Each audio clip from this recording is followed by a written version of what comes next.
Ito po yung aking lagayan ng aking mga disposable glass po na ginagamit po sa pagpropagate. Kasama po yung may mga lata rin po.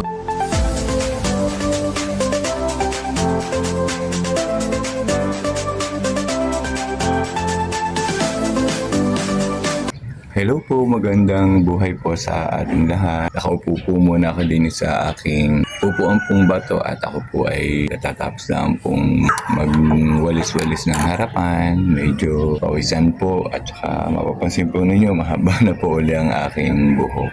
Kape po tayo, nainom po ako ng kape. Medyo hindi po nakatulog at nahirap po pala pag mahilig po sa kape, talaga pong para pong kahirap pong matulog. Alas 7 pa lang, ganito na po ang patindi ang sikat ng araw. Yan, kanya po kakasilang po. Ayan po ang sikat po ng araw, grabe. Sobra po ang init.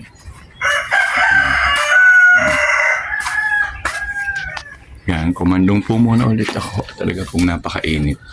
Yan, punta na muna po ako din sa aking garden. Medyo malilong-lilong po at medyo malamig-lamig na.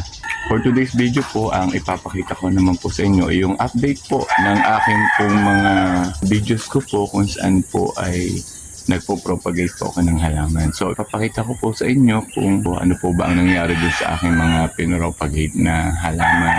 Para makita po ninyo kung mga pinopropagate po ba ay namamatay o nabubuhay. Ito po yung aking lagayan ng aking mga disposable glass po na ginagamit po sa pagpropagate. May mga lata rin po. Ito pa po yung iba. Mapapansin po ninyo, ang pinaglalagyan ko po ng mga disposable glass ay yung pong sira pong Durabox kasi po sayang din naman po. Isa po sa pinropagate natin ay ang Vietnam Rose at dito po sa area na ito po, dito po ko kumukuha ng mga cuttings po ng Vietnam Rose na ginamit ko po nung ako po ay mag-propagate.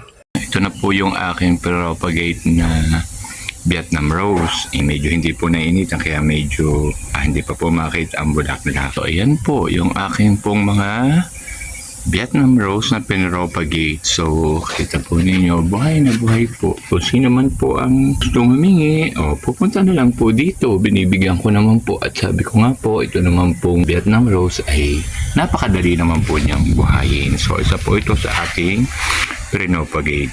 Ating pinropagate na oregano. Kung matatandaan po ninyo, nagpropagate din po tayo ng oregano.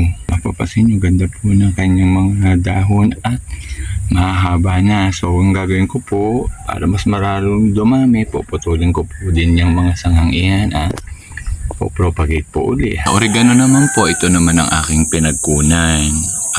Pumutol po, nagcut po ako ng sanga. At ito din po yung isa pa pong pinagkunan ko na may time din pong rubber tree. Yung aking pinropagate na Sansevieria Wellpin plant, narito po yung iba. Ang iba po ay nakakalat kung saan sang area. Papakita ko pa po sa inyo yung iba ko pong kung saan ko po kinuha ang mga pinopropagate kong Sansevieria Wellpin plant para po makita po ninyo. Ito po yung ating mga pinopagate dati na Sansevieria Wellpin plant.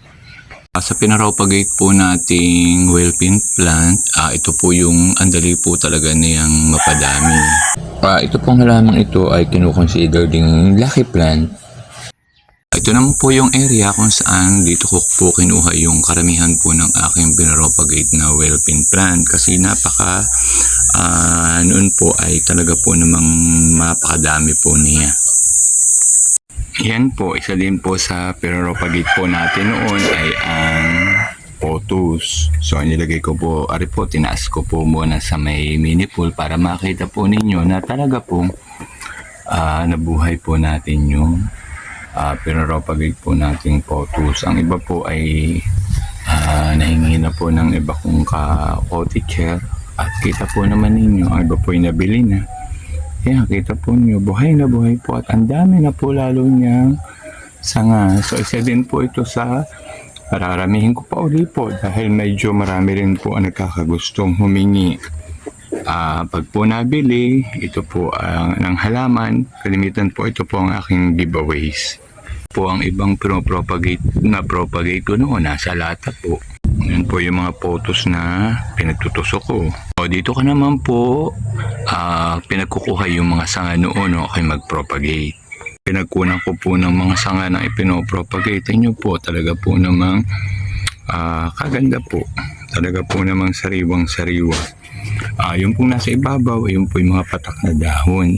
Yan po, hindi po yan yung photos. Yan. Kaganda po. Ano po?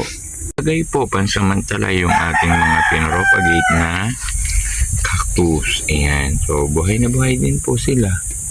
Ayan. Pag may gusto rin pong humingi ang cactus, ay binibigyan ko po. Ayan. So, ayan po ang mga pinropagate. Ito pa po yung iba. Ayan po. Ang dami na rin po. Yung ating cactus. Ayan. So, dito naman tayo kumuha ng pinropagate na cactus. Ito pa po yung aking mga cactus. Sa kadamihan po ay din ko na lang po pinaglalagay ay buhay na buhay din po. Ito po ay paso kung saan ay may nakatanim naman pong rubber tree. Ito naman po yung ating pinropagate na strawberry. Ayan, buhay na buhay din po yan. Ang iba pong mga nakatanim po sa ganyang pots ay nilipat ko na po sa lupa at nang lalo pong gumanda, papakita ko po sa inyo. Po yung pinropagate ko na nasa disposable glass na yan po, nilipat ko na po dito po sa lupa at awa po naman ay mapapansin po ninyo na buhay na din po siya. Iba po yung ibang strawberry na nasa disposable glass na tinransfer ko na po sa pots. Ayan, so buhay na din po. Tuwa din nga po ang mag-propagate ng halaman kasi po pag nabuhay natin at napadami natin ay tuwa po tayo dahil dadagdagan na naman po ang ating halaman. Pag po tayo mahilig mamigay po sa ating mga kaibigan ay hindi po tayo manghihinayang na mamigay kasi po sobra-sobra naman po. Kaya po pinipilit kong mag-propagate po ng halaman para po yan naman pong BFF ko, mga kakilala ko, kaibigan ko na gusto po na libreng halaman at hindi po kayang bumili at mahilig din po maghalaman ay mabibigyan ko po.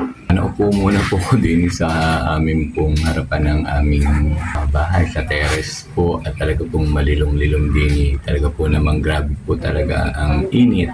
Sa napanood po ng video, sana po ay naaliw po kayo at natuwa po na talaga po pagka isa pong plantito o plantita na mahilig sa halaman, mahilig din po yung mag-propagate. Kung gusto natin po magpadami ng halaman ay nagawa po tayo ng paraan. Salamat po sa inyong panonood. Bye po, salamat po.